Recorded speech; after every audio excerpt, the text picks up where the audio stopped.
Olá pessoal, tudo bem? Sejam bem-vindos ao nosso vídeo de preparação para entrar no templo. Exatamente é o tema da aula hoje.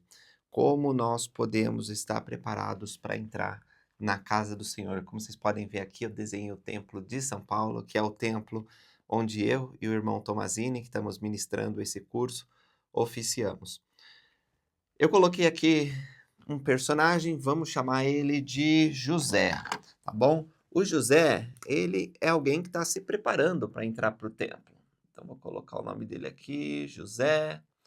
E o José, assim como você, ele precisa ser digno de entrar na casa do Senhor. Isso significa que ele precisa estar em constante arrependimento e mudança, passar pela entrevista com o bispo e com o presidente de estaca, respondendo de forma afirmativa às perguntas que lhes são feitas. Todas as pessoas precisam se preparar para entrar no templo. Algumas pessoas nos criticam porque, se eu vou numa sinagoga eu posso entrar, se eu for numa mesquita eu posso entrar, por que que eu não posso entrar no templo de vocês? Bem, os requisitos para entrar no templo foram dados pelo próprio Senhor, né? E não é verdade que você pode entrar em qualquer lugar sagrado. Eu, por exemplo, quando visitei Jerusalém, tinha lugares que nós não podíamos entrar, porque não éramos de determinada religião que cuidava daquele espaço. Então, todas as religiões, todas as denominações religiosas têm seus credos, têm seus lugares de adoração que devem ser respeitados e, às vezes, há critérios. Na casa do Senhor, os critérios são aqueles que nós vemos nas perguntas da recomendação do templo. Então, se José, por exemplo, não tiver vivendo a palavra de sabedoria, não pode entrar. Se ele não for membro da Igreja de Jesus Cristo Santo dos Últimos Dias, não pode entrar. Às vezes, alguns parentes que não são membros da igreja, quando tem um casamento dentro do templo, um selamento, ficam chateados, porque não podem entrar e estar com as pessoas queridas que são membros da igreja e vão realizar um selamento. Às vezes, um pai, uma mãe que se afastou do convênio, que está quebrando os mandamentos de Deus, não pode entrar, mas não há o que fazer nesse caso, né? Porque o Senhor estabeleceu os critérios. Olha a escritura aqui: se meu povo me construir uma casa em meu nome, em nome do Senhor, e não permitir que nela entre qualquer coisa impura, de modo que não seja profanada, minha glória descansará sobre ela. Isso está em Doutrina e Convênios 97:15. E é exatamente o que nós queremos, que a glória do Senhor habite aqui em sua casa. É por isso que nós não podemos deixar ela ser profanada. E ela é profanada quando pessoas que não estão dignas, não são membros da igreja, entram. Antes do templo ser dedicado, qualquer pessoa pode entrar, né? A gente tem uma casa aberta, uma visitação pública, mas depois de dedicado é um lugar consagrado. Então, vamos ver quais são esses requisitos? O primeiro que José tem que cumprir é ser digno, né? E dignidade significa estar em constante espírito de arrependimento. Nenhum de nós é perfeito, todo mundo comete pecado, todo mundo comete equívocos, e o que nós precisamos fazer é confessá-los a Deus e procurar mudar a nossa vida, deixar o homem natural, passar a fazer o bem. O presidente Howard H. Hunter, desculpa, W. Hunter, pediu-nos que meditássemos nas atitudes e comportamentos dignos que o Senhor nos indicou no conselho dado aos santos de Kirtland por meio do profeta Joseph Smith, quando eles se preparavam para edificar um templo. E esse conselho está em Doutrina e Convênios, 88, 119. Vamos ler, diz assim: organizai-vos, preparai todas as coisas necessárias, estabelecei uma casa, sim, uma casa de oração, uma casa de jejum, uma casa de fé, uma casa de aprendizado, uma casa de glória, uma casa de ordem, uma casa de Deus. Então, se nós queremos estar nessa casa tão santa, nós precisamos ser santos. O jejum, a oração, o exercício da fé, a busca constante por aprendizado, tudo isso nos ajuda a estar dignos diante de Deus, tá certo? Toda pessoa também tem que ser humilde. Por que a humildade é tão importante? Porque a humildade, ela faz com que nós sejamos doutrináveis, nós sejamos ensináveis. No templo, nós vamos ver coisas que nós não vemos em outro lugar. Nós vamos ser expostos a conhecimentos sagrados por meio de símbolos, como nós já conversamos, e nós precisamos estar dispostos a aprender. Então, todo o conhecimento que José adquiriu em seus anos de vida, no templo ele tem que estar disposto a reaprender ou deixar algumas coisas de lado para adquirir o conhecimento que vem de Deus. Então, se algo no templo parecer esquisito, se algo no templo parecer diferente, você tem que ser humilde e buscar sabedoria, buscar conhecimento, entender se aquilo é de Deus por meio de introspecção, por meio de estudo. E se você tiver esse coração pronto a aprender, o Senhor ele vai te mostrar no devido tempo. Aqueles que não são humildes, que acham: "Ah, já sei isso", né? "Ah, não preciso voltar no templo porque já aprendi", esses o Senhor não revela sua vontade. Outra coisa que nós precisamos fazer, além da humildade, é compreender que essas ordenanças, elas são essenciais. Vou colocar ordenanças essenciais para nossa salvação, para nossa exaltação.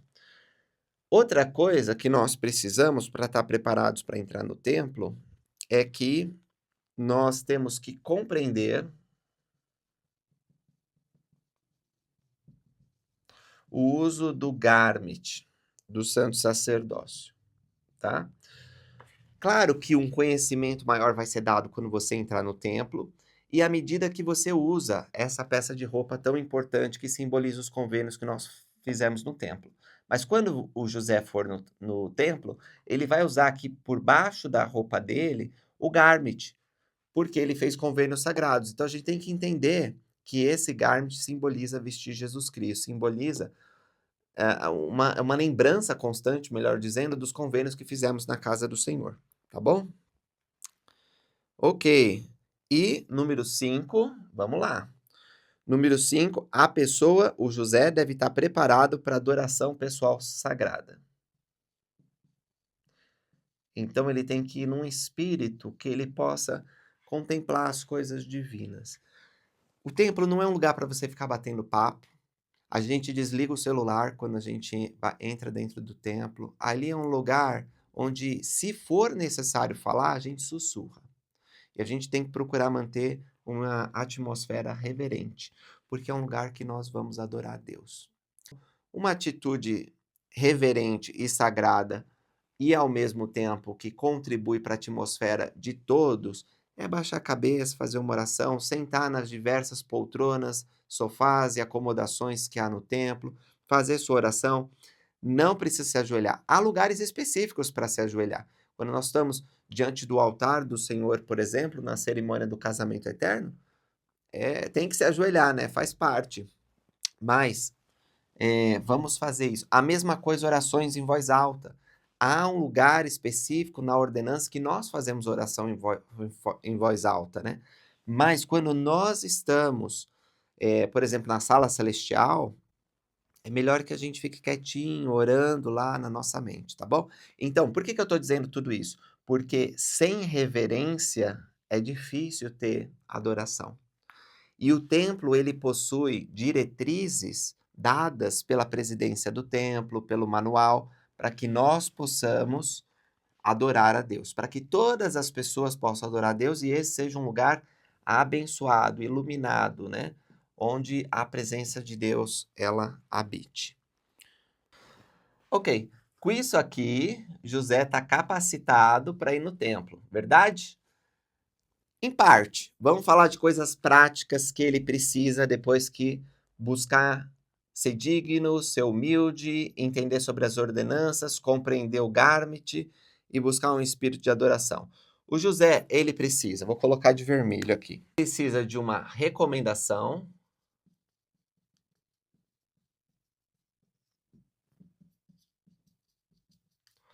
Nós já aprendemos que essa recomendação, ela é emitida mediante uma entrevista com o bispo e com o presidente de estaca, tá bom? Se a sua recomendação, você já passou pelo templo, ela está vencendo, você tem que marcar uma entrevista novamente.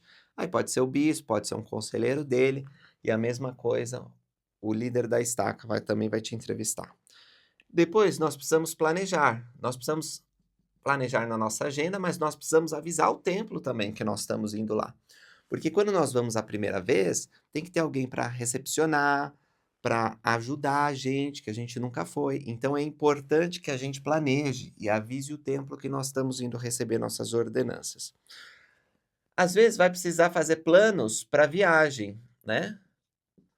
Porque você mora longe do templo. Alguns templos têm alojamentos onde você pode pernoitar. Mesmo que você more perto do templo, é necessário algum planejamento, porque você vai passar algumas horas dentro do templo. Tem que ser uma ocasião especial. Então, reserva a data, planeja um lanchinho, faz tudo direitinho para que você possa ir sem preocupação, né? Deixa a ração do cachorro, faz tudo certinho para que seja uma ocasião especial. Também o vestuário, por quê? Você tá vendo que José tá bonito aqui, ó, com a gravata dele, tá todo chique, né? Então, a gente tem que ir vestido de roupa social, como se nós fôssemos para a igreja no domingo. "Ah, mas irmão, eu quero ir sem gravata, eles vão me impedir de entrar?" Impedir não vão, mas lembra que a gente falou que tem que ter uma atitude de adoração? Ah, quer dizer que Deus se importa como que eu visto? Não é tanto Deus se importando quanto você veste, mas é a mensagem que você está transmitindo a você mesmo e aos outros. Se é uma ocasião especial, se veste de maneira especial. Então, as nossas roupas, elas transmitem os nossos sentimentos, os nossos pensamentos, mesmo que a gente não queira, não é verdade? Então, procura se vestir as mulheres um vestido ou uma saia, os homens de gravata, terno, é adequado ir vestido bem para o templo. Chegando lá, a gente vai trocar de roupa, porque nós vamos colocar uma roupa branca. Mas para ir para o templo e para sair do templo, é bom que a gente mostre a devoção através da nossa vestimenta, tá bom? A primeira vez também nós vamos precisar de acompanhantes, pelo menos um acompanhante. Por quê? Porque a primeira vez é tudo novo. Então, pode ser algum familiar, pode ser um amigo seu da ala, pode ser o bispo, alguém para ir com você e te ajudar nos momentos de dificuldade. Ele vai dizer: "Ah, esse é o armário, agora nós vamos para a capela, agora você faz isso, você faz aquilo". É uma pessoa para estar junto. Não é para você ficar batendo papo com o seu acompanhante, lembra a atitude reverente, mas é alguém que vai estar lá para te dar um suporte, tá? O meu acompanhante foi meu pai, a minha mãe estava lá também quando eu recebi minha investidura. E que ótimo ter alguém especial do seu lado nesse momento tão solene. Se você for realizar um selamento, né, um casamento para toda a eternidade, a preparação é um pouco mais densa. Então, ah, Lucas, eu vou a primeira vez no templo receber minha investidura e aí de tarde ou no dia seguinte já vou me selar. Então aí você vai precisar se preparar um pouco mais. Por quê? Porque envolve, às vezes, chamar os parentes, que são membros da igreja, que podem entrar no templo, ou aqueles que não são, podem também esperar no jardim para tirar foto, não tem problema, tem uma sala de recepção, só não vão poder entrar na cerimônia, porque eu falei para vocês que o Senhor estabeleceu esses requisitos. E vai precisar fazer outros procedimentos. Então, no caso de você fazer um selamento, você precisa também avisar o templo, tá bom? Se há crianças, as crianças vão participar do selamento? Como é que fica as crianças se você vai visitar o templo? Tem creche ali para deixar? Não tem. A maioria dos templos não tem. Você vai ter que combinar com um parente ou com um irmão da igreja para ficar olhando as crianças enquanto você está no templo. Então, tudo isso aqui você tem que pensar, tá bom? Para ir para o templo. É a mesma coisa, eu vou para o cinema, por que que eu vou deixar as crianças que não podem entrar porque o filme é maior de 12 anos? Então, assim, não é tão complicado, tá certo? Se você tem criança, você sabe que você pode deixar com o tio, você pode deixar com a avó, assim você se planeja. Ok, se você vai receber investidura pela primeira vez, você tem que comprar os garments, tá bom? Porque depois que você é investido, já tem que passar a usar. Então você tem que comprar pelo menos um par de garments, depois você vai na lojinha e compra mais. Tem que levar. Ah, eu não sei se vai ficar bom em mim, mas compra um só para cerimônia, depois você compra outros que servem, não tem problema. Tem uma lojinha próxima ao templo onde você compra. As roupas do templo, além do garment, existem as roupas brancas, né? A maior parte dos templos tem roupas para quem vai a primeira vez. Alguns templos, eles alugam essas roupas, como é o caso do Templo de São Paulo. Outros templos você pode comprar antes de ir. E tem um desconto aqui no Brasil muito bom quando é a primeira vez que você compra. Então tem que usar roupas brancas, tá certo? Você tem que se preparar com isso. Bem, esses são os requisitos, assim, internos, eu diria, né, e externos que você precisa para entrar na casa do Senhor. Eu quero testificar para vocês que eu sei que o templo é a casa de Deus, que vale a pena se preparar para entrar, que há bênçãos que não existem em outro lugar dentro dessa casa santa. Convido vocês a se preparar e a cumprirem esses requisitos, demonstrando a Deus que vocês o amam. Existe algo especial dentro desse lugar para ti. Então, se prepare. Obrigado por assistir. Até a próxima, pessoal.